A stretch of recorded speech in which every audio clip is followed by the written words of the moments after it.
Cowboys and Cowgirls, welcome back to yet another interview here at the Buckles and Boots Festival.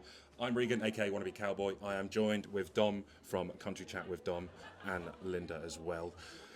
This is our first duo interview, which is it's a bit surreal for me and Dom, you know. This first one of the weekend, so I guess it's time. Let's introduce the fabulous acts I've got. So to my right, we've got Craneway Boyd and also the lovely Zoe Unsworth. Welcome to the show, guys. How are we? Ladies first. Thank you. I'm on a high. I've just played, so it was so good. My first time here as well. Super excited. Feel super energized. I'm giddy. Yeah, I'm up. Yeah. So, funny story I hear. So obviously, we were introduced to your music actually by your partner, who is doing visuals here at this festival, and he tells me that you made a special appearance on the main stage, which wasn't planned. No, so I got a phone call while I was driving here. We was meant to be on the paddock stage, and Gary, one of the organisers, rang me and said, Zoe, someone's stuck in traffic. They're not going to make it. Can we swap you? And I went, yeah. We can do that. Yeah. As if you would have said no. Oh, no, don't bother, it's fine. I'll just stick to my time. I always say, must be present to win. Yes. You won. Yeah, and I managed to catch some of the show, and the audience, they were just absolutely loving it. We could see them bobbing along, you know, boogieing away. I saw a couple of people line dancing already to a couple of your songs, so you never know, you might see it on social media. But also another first time is yourself, Craig. This is actually your first time in the UK as well, I believe, isn't it? My very first time here in the UK. How are you finding it? I know for Americans when they come over, I've already been meeting cousins that I didn't know that I had. It's been a blast. So Zoe can probably understand, Just cousins. the difference of brothers and sisters too. No brothers and sisters. Just Mothers cousins. and fathers. the difference of how you cope with the difference of dialects, because you know my accent is very different to Zoe's, and, you know Linda's. We're all got different. How are you coping? With I feel like I'm back in Sweden because I still don't understand anyone. At least there I had a reason, but no, it's great, man. The folks here are just absolutely amazing. The fans coming up, they're not shy. They'll come right up to you and say hi and take pictures, and it's just really cool. And the love of country music, because I'm from Texas. That's where country music kind of started at, you know. And I live in Nashville. But to see country music growing worldwide is very heartening. Yeah. See, this is what makes the interview so interesting. The fact that we've got two completely different countries of, you know, country music artists. We've got Craig, who, you know, you've been around for a long time in the scene, and I call it seasoned. Seasoned veteran. We'll go whichever one that makes you feel comfortable. Well rehearsed. And then, you know, Zoe, I'm sure, you know, your love for country music, you know, this man would probably be able to give you all the tips you ever need. Like, you know. But no, how are you finding it then, you know? Obviously, have you always done country music? It's always been your thing. It's like, did you kind of just fall into it and fall in love with it? A little bit, yeah. I've always wrote songs from being quite young, but never really found my sound, if you will. And then sort of fell into country a little bit. I was brought up. I've got older parents, so I was brought up on older music. So my dad raised me on like Roy Orbison, Buddy Holly. So I've always been quite old-souled with stuff like that. And then as I've got older, I started just finding things for myself. Fell in love with Glenn Campbell particularly, and then it sort of grew.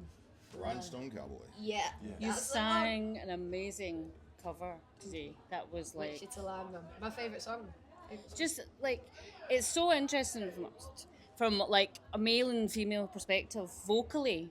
Like to me, you're like authentic, that rich, like Josh Turner kind of, that authentic male country vocal that's traditional and at the heart of what a country voice traditionally would sound like. The depth of the voice. Yeah. Very much walnut whiskey kind of feel to it. Whiskey and cigarettes. Yeah. That's where I got my voice at. And your voice is just like when you sing, like you don't just sing. You don't the notes don't just come out. You sing the song. You feel the song. And when you sang Wichita Lineman, it looked like it was one of the songs you'd written. and it looked like I wish it was. it did.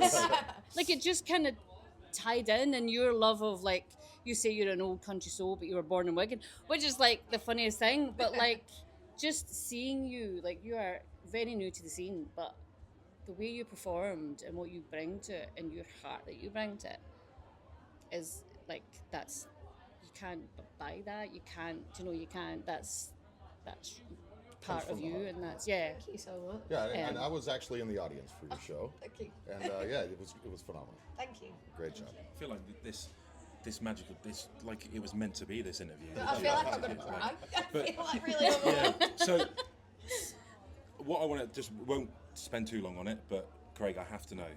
We all know, the man that won the voice, part of Blake Shelton's team. What was it like working with that man? What you see is what you get. He is quite the character, but also passionate. Passionate about in what I gained from him was I showed up at The Voice pretty beat up. I had been chewed up and spit out by the music industry in Nashville.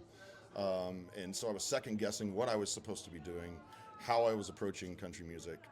And he really encouraged me to stick to my roots and stick to my guns, per se, and do what I do. And he said, it'll find its home. Just you got to keep doing what you do. And he was right. That's the thing. We have it obviously in England and the United Kingdom, so you can probably relate to me here. Trial and error, it's a huge thing. You just got to give it a go. If it don't work, try it a different way and work it. But I feel like I'm asking all the questions here. But it is It's what it great. is, yeah. So the thing I'm fascinated about is obviously we mentioned earlier about the different locations. Where you're from Texas, you from Wigan. How are you finding country music, particularly up north, within around Wigan and the north of the UK? Because I'm from York, and I find that it's slowly growing, and there's so many different new places, particularly in the north of England. And for yourself, very much not so much in America, obviously in Texas and Nashville, because it's so rich there. But how have you found the difference between country music in, say, the UK to Denmark to Sweden to throughout the whole world, really? Because you'll have had experience in it all, so it's like a double question there. Yeah, for me, what I find, country music is about the story. It's about the song, but most importantly about the story that you're telling, and it's real life stories.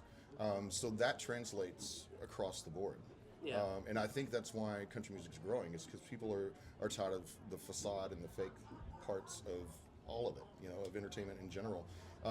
There's a boost in reality shows because of that, because people want real things. So I think that's why country music's growing, and why you're growing, attached to it also. That's so. Going to all the different countries this year, I will have been in 6 different countries playing country music, and taking my stories to those countries. And I'm finding a big acceptance of that because they're real stories, they're true stories from me, and people like that. Brilliant.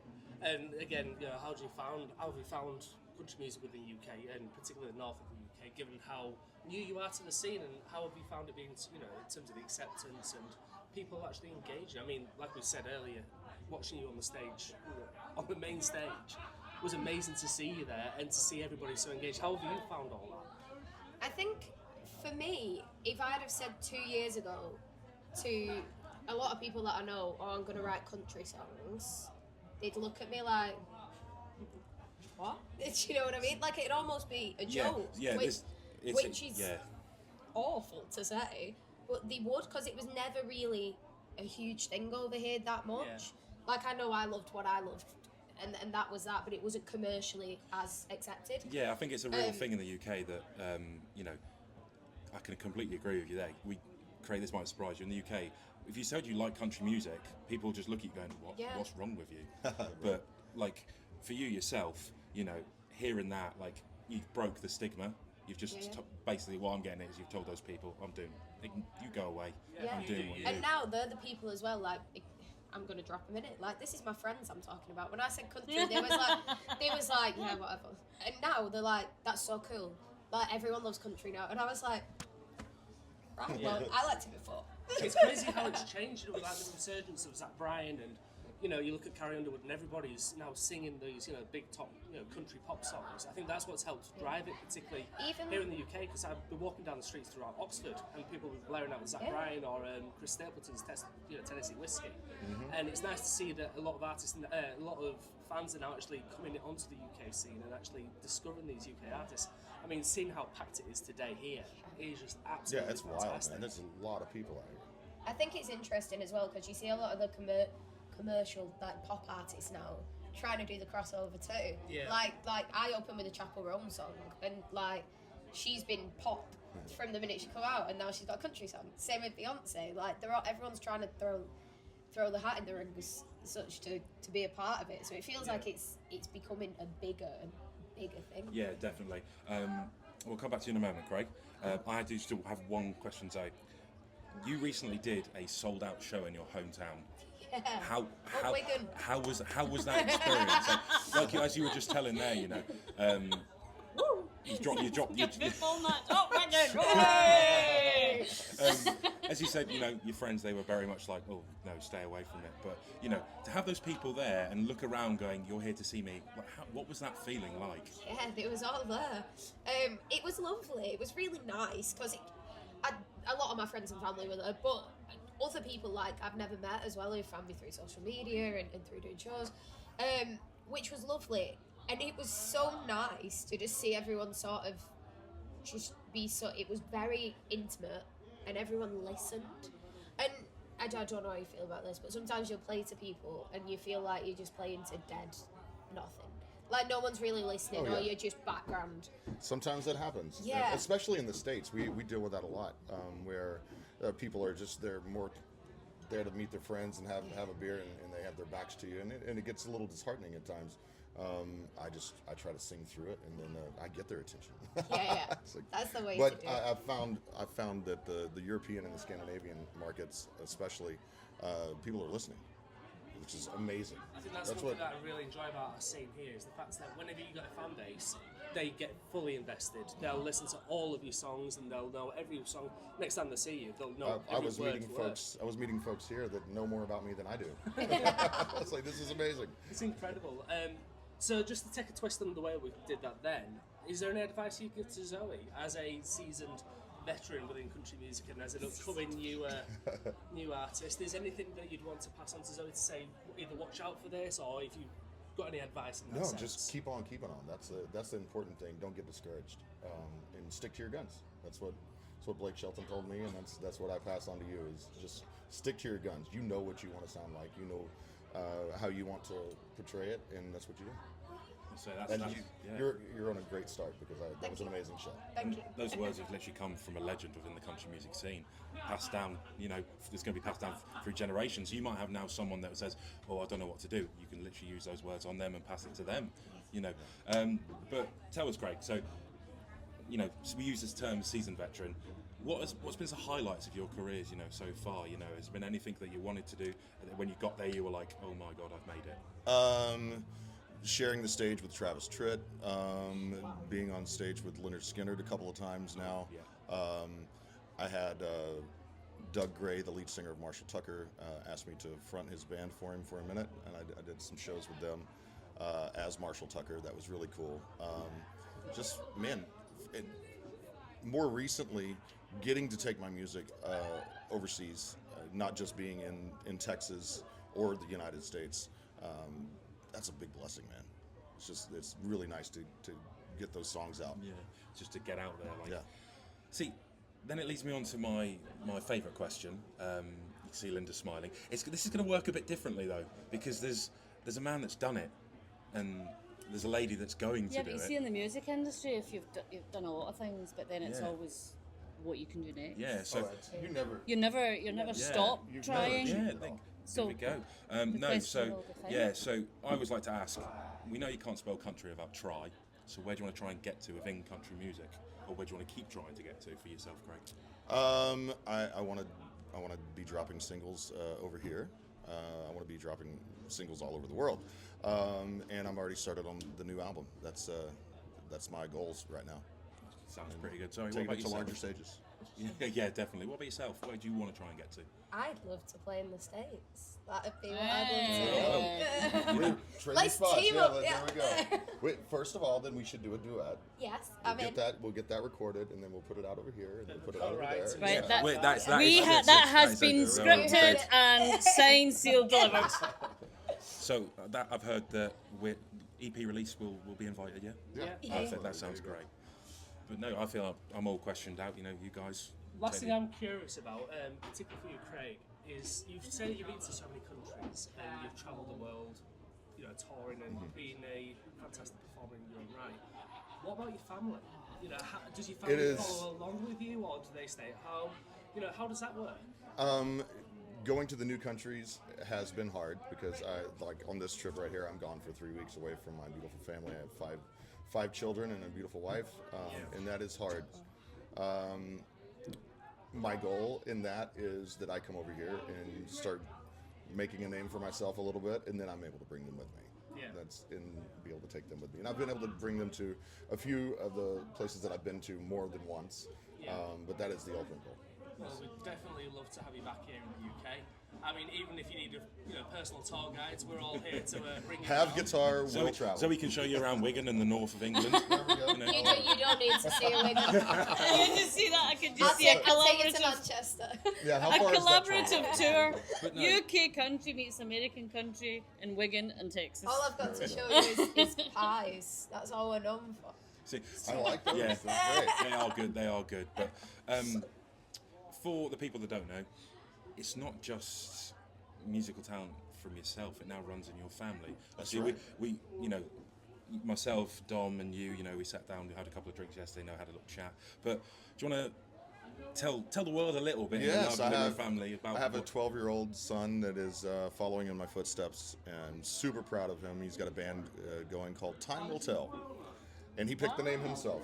Well, that's the main thing. But That's profound. I've also heard he's now a movie star, is he not? He is. I forgot about that.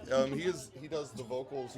He did the vocal overdubs for Better Man, and he had to. It was funny because he sang it in the studio. That we sent it over, and they were like, "Could he have a little bit more of a Manchester accent?" And I was like, "What is that?" Now you know. Yeah, totally. And I believe also sung the national anthem. Yes, that was today. Yes. He was out singing the national anthem in the States. I had been asked to sing it for it was like the BMX World Championships, and Absolutely incredible. I was like, I can't, but I have a 12-year-old that can, and so he went and sang. He took my spot and So went and there sang you it. go. It just like we say, it runs in the family. It really Yeah, is. it's crazy, but like, if we'll talk about just before we move on, Zoe, when did you like first discover your music ability? That's what I really want to know. Was it something you thought, Mum, I want to pick up a guitar and learn to play, or was it a case of singing in the shower, that kind of aspect?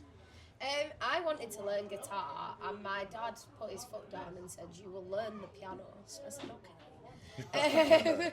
So I went for piano lessons from being like 7, being quite young, and then started singing probably in my teens. And I just loved it, but I kept it very much to myself. And then I'll tell you when everyone else found out I could sing, we went on holiday, and there was karaoke, and I was like 13, and I'm like, I want to get up, and my dad was like, you can't get up, like it's for adults, it's like, Yeah. and I was like, please, just one song, and I got up and I sang Christina Aguilera, it's Brave. yeah, that's super it was brave. brave. Which one? Powerful. Hurt. It's big. Holy I won't do it now. You need to do a country cover of that. That'd be incredible to hear. I can give it a go. But I got up and I could see my dad's face going, oh, this is going to be so embarrassing. But then I could sing, and he was like, Yeah. oh, okay. That's a big song for a 13. Yeah, I was going to say, That's a deep great for a song. 13-year-old. the vocal range to have That's is just deep. is Even crazy. the theme for it as well, as a 13-year-old. Yeah, I think I was Deep a lot pain. going on at 13. But no, yeah, it's, So, what is your go-to karaoke song then? My go-to karaoke song now, oh, this is so embarrassing. Rock DJ. Robbie Williams. Oh, that is greatness. How- We tied it all together. All together now. it's like it's been fate that these two were together. My go-to, incidentally, is "Wanted Dead or Alive" Bon Oh, Jovi. yes, Bon Jovi. Oh, Yeah. tune. I love mine. Blaze of Glory. Cause I'm wanted. See, all right, if we're on that topic, I think mine is it's Country Road by John Denver. Ah. But if you've seen Kingsman 2, Yeah. I always do in this little bit of the Scottish twang because I think that's an iconic scene in that movie. But we might as well. Linda, what's yours? Mine is Blaze of Glory by John Bon Jovi. Oh, Oh, Bon we- Jovi. come on, Dom, tell us yours. Mine's a bit of Motown. I like Al Wilson, the Snake. If you Oh, ever know nice. Motown, so I like a bit of that. That's Northern Soul as Yeah. well. Nice. Wigan, tied back. See, we're bringing it straight back up north. What variety of love music, it. just right there. Yeah. But no, Linda, anything to add?